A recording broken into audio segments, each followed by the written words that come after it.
I'll say it till my dying day. This still looks silly. Well, I gotta admit, it does carry a lot of guys. You guys off for a party or what?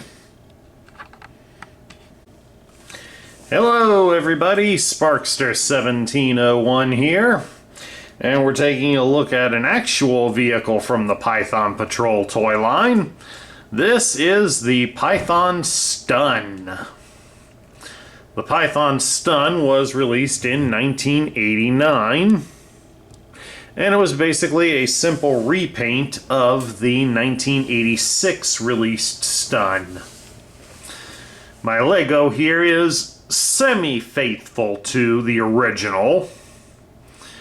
I say semi due to the fact that some of the parts do not match the official toy, as the cockpits here for the turrets should still be in dark red, and the guns should be yellow, like the official toy is. Unfortunately, Lego does not make all these parts in those colors, so I had to compromise a bit, but I think it still turned out pretty well.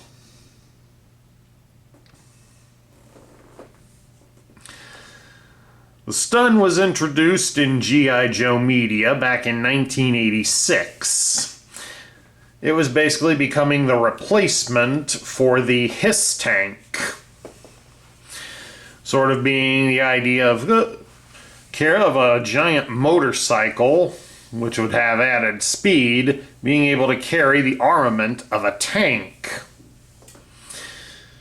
And while they seem to think that works in theory, in practice, however, tells a different story, as even in the cartoon, the Stun first appeared in the mini-series Arise Serpentor Arise, when COBRA used it to attack G.I. Joe's base. General Hawk even admitted during the battle that he wondered why COBRA used the stuns, as stuns do not have the armor of a Hiss tank. Stuns were notorious for being easily damaged due to several design flaws in them.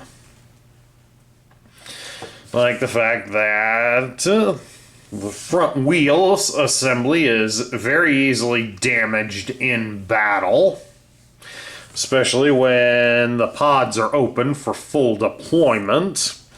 And of course, the guy here that's driving the vehicle is very exposed to enemy fire.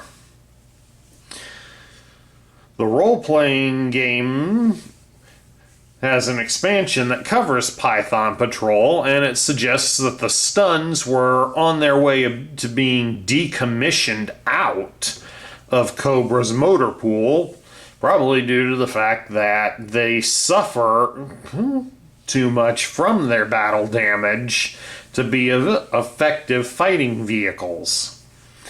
But now that the Stun has been Pythonized, giving it some stealth abilities, it has given the Stun some use again.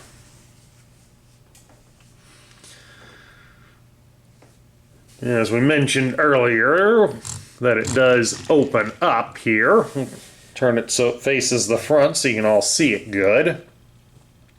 The front gunnery stations do split open, just like on the toy.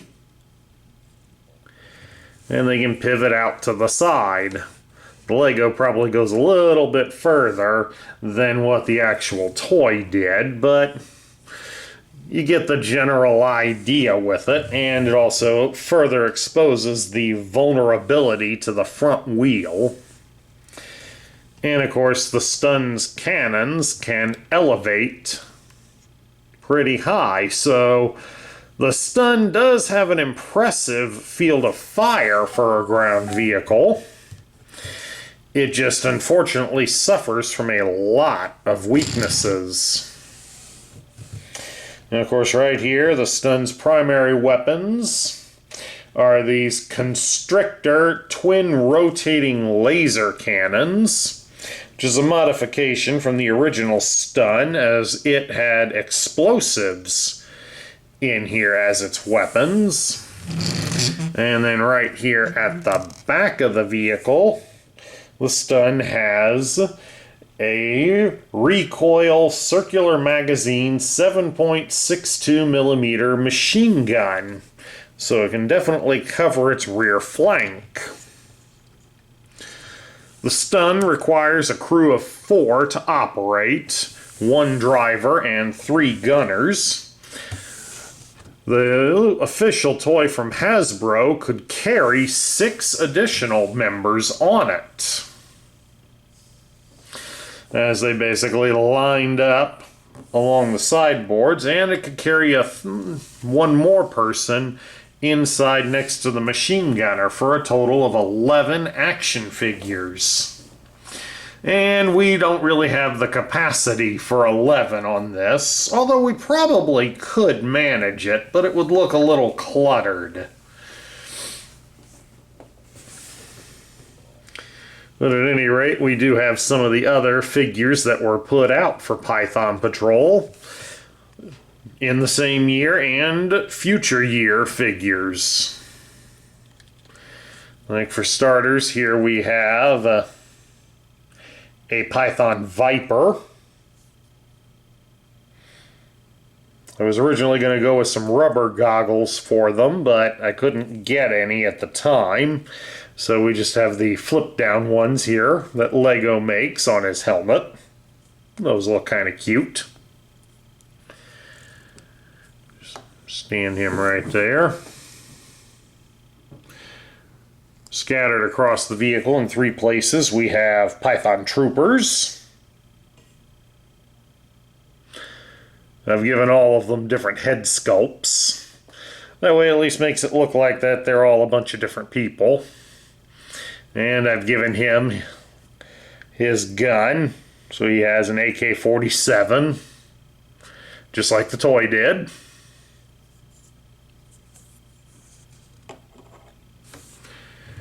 Way back here in the back, we have a Python Televiper.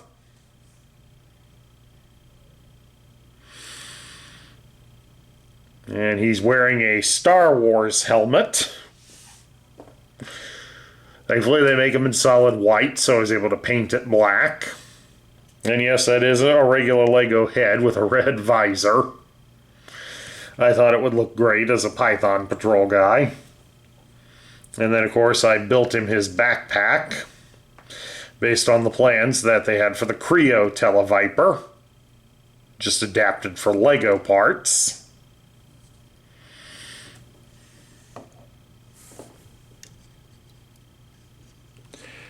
Driving the driving the Stun is a Python Televiper officer.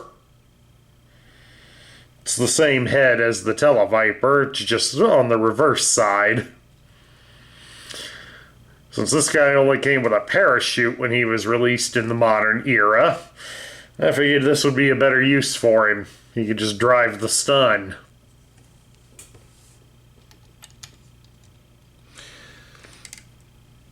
Another Super 7 figure that's available. We have a Python Bat, or Battle Android Trooper.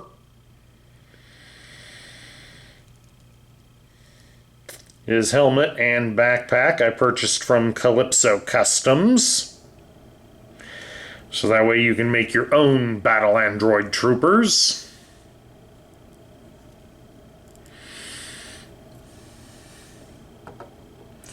And then lastly here in the back is a Python Officer.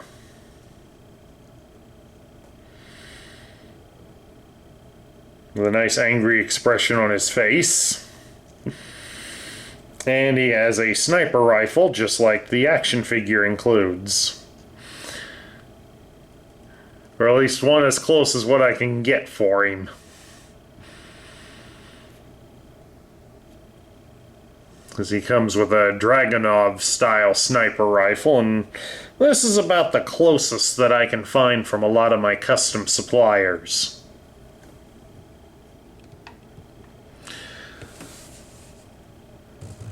And then now we get to my thoughts. What do I think of the Stun?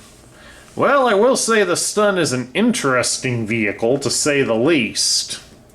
It's definitely bizarre, I'll give it that. And a dangerous one, not only for the enemy, but for the people driving and riding in it, due to how vulnerable it is to attack. It translates well, reasonably, into Lego form. I do like how it turned out. Especially the being able to get a set of repro stickers for a Python Stun, so it does give it an extra touch of class. But now tell me what you think, fans. What do you think of a Python Stun? Let us know down in the comments. And that's my review of a Lego-built Python Stun. I hope you all enjoyed it. Please do remember that if you love the content we feature on this channel, we would certainly appreciate some likes, shares, comments, and subscriptions. This is Sparkster1701 saying I will catch you all later.